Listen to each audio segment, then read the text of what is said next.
तो चलते हैं अगले क्वेश्चन पर। मेंटल मैथ में से मैं करा रहा हूँ, और जो भी आपके एनसीईआरटी की मैथ की बुक है उसके अंदर भी ये बच्चों काफ़ी इंपॉर्टेंट है। और इस चैप्टर नंबर 13 हम कर रहे हैं डायरेक्ट एंड इनवर्स प्रोपोर्शन, और आपके एग्जाम जो होने वाले हैं उसमें मेंटल मैथ काफ़ी हेल्प करेगा। तो प्लीज़ इसमें से ध्यान से देखें, सीखें और दूसरों को जरूर सिखाएं। चलते हैं क्वेश्चन नंबर 31 पर। पहले रीड कर लेते हैं बच्चों, क्वेश्चन नंबर 31 क्या कहता है। थोड़ा सा इसको मैं इस तरीके से कर लेता हूँ, ठीक है। क्वेश्चन नंबर 31 देखिए यहाँ पर कहता है in a library 189 copies of a certain book requires a shelf length of 5.67। बच्चों इसमें 7 मिस प्रिंट था तो मैंने 7 यहाँ पर लगा दिया है मीटर, ठीक है। कहने का मतलब है कि कोई बुक है उसकी कॉपीज 189 शेल्फ पे रखी हुई है, जिसकी जो जगह घेरती है 5.67 मीटर, ठीक है। तो how many copies of the same book, तो उसी बुक की कितनी copies would occupy shelf length of 3.78 metre, तो यानी 3.78 मीटर लेंथ उसकी घेरेंगी, ठीक है बच्चों। अब यहाँ पर हमने देख रहे हैं कि ऊपर जो था 5.67 था, तो 5.6 यानी ज़्यादा लेंथ घेरी हुई है, यहाँ पर कम हो गई। तो कम हो गई तो उसका मतलब लेस बुक ही चाहिए, कम बुक ही चाहिए होंगी, कम कॉपी चाहिए होंगी उस बुक की। तो आइए करना शुरू करते हैं। तो यहाँ पर बच्चों मैं टेबल बना लेता हूँ पहले, और क्वेश्चन नंबर 31 ये हम बना लेते हैं टेबल इधर इस तरीके से।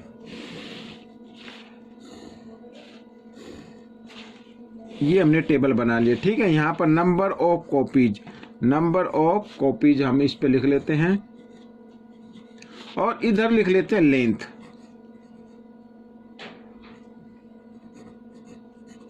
ठीक है। इस तरीके से हमने ये लेंथ लिख लिया है।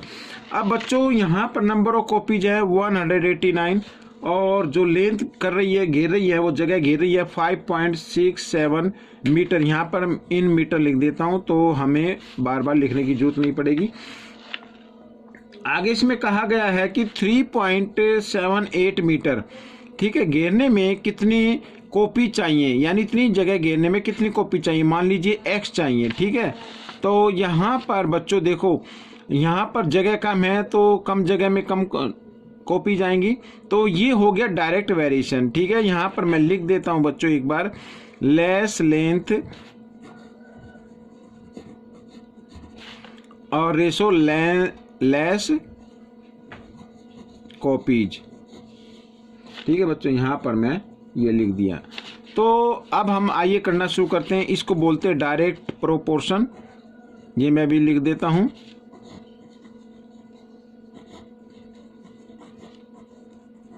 Direct proportion. और अब हम क्या करते हैं, रेशो ऑफ कॉपीज, तो 189 रेशो x और इक्वल रेशो ऑफ लेंथ, तो 5.67 रेशो 3.78, ठीक है। इस तरीके से करना वही है। मल्टीप्लिकेशन ऑफ इंटरनल टर्म यानी 5.67 इंटू x और इक्वल यहाँ पर multiplication of external term 189 into 3.78, ठीक है। इस तरीके से आइए x की वैल्यू निकाल लेते हैं। तो 189 इंटू 3.78 और इधर ये मल्टीप्लाई की फॉर्म में, इधर आकर ये डिवाइड के फॉर्म में आ गया, तो 5.67 लिख देंगे। अब हम देख रहे हैं इसमें भी 2 डिजिट के बाद डेसिमल है और नीचे भी 2 डिजिट के बाद डेसिमल है, तो हम क्या करते हैं 100/100 कर देते हैं, क्योंकि इसका तो नीचे आएगा और इसका ऊपर जाएगा, तो 100 से 100 काट देते हैं। तो यहाँ पर अब ये पॉइंट हट चुके हैं एक तरीके से, ठीक है। आइए हम इसको डिवाइड करना शुरू कर देते हैं। अब बच्चों यहाँ पर देखो, यहाँ पर अगर हम देखें तो इन दोनों 9 के टेबल में आते हैं, तो 9 से इसको हम कर देते हैं, ठीक है, डिवाइड। तो 9 6 जा होता है बच्चों 54, यहाँ पर 2 9 3 जा 27, और ये यहाँ पर 9 4 जा 36 और 9 2 जा 18, ठीक है। इस तरीके से अब दोनों ये 7 की टेबल में आ रहे हैं, तो 7 से कर देते, 7 9 जा और 7 6 जा, इस तरीके से, ठीक है। अब ये 9 से हम इसको कर देते डिवाइड, 9 1 जा 9, 9 2 जा 18 और 9 1 जा 9।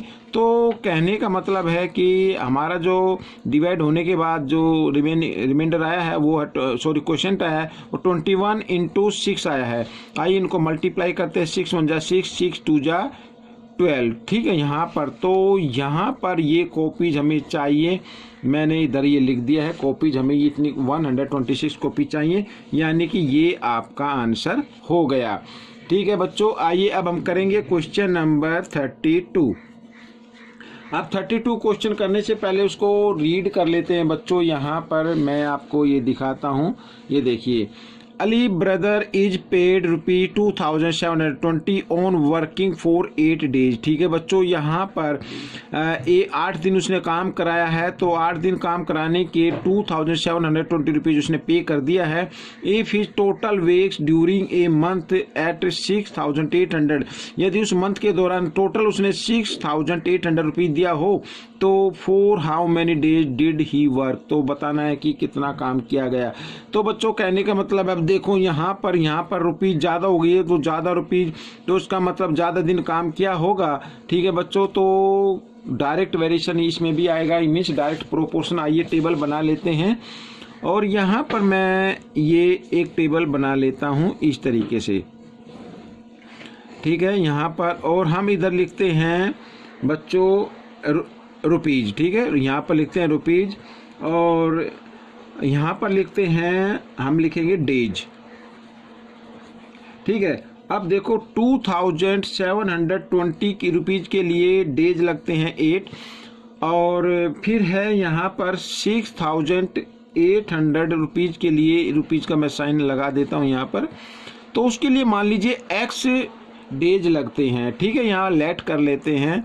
ठीक है, लेट यहाँ पर लेट ही वर्क्स इस तरीके से लिखेंगे, he works x days to get ₹6800। ठीक है, इस तरीके से। अब देखो यहाँ पर क्या हो गया कि मोर मनी मोर डेज, तो यहाँ पर मैं लिख देता हूँ मोर मनी मोर डेज। तो ऐसे वेरिएशन को बोलते हैं डायरेक्ट प्रोपोर्शन। ठीक है,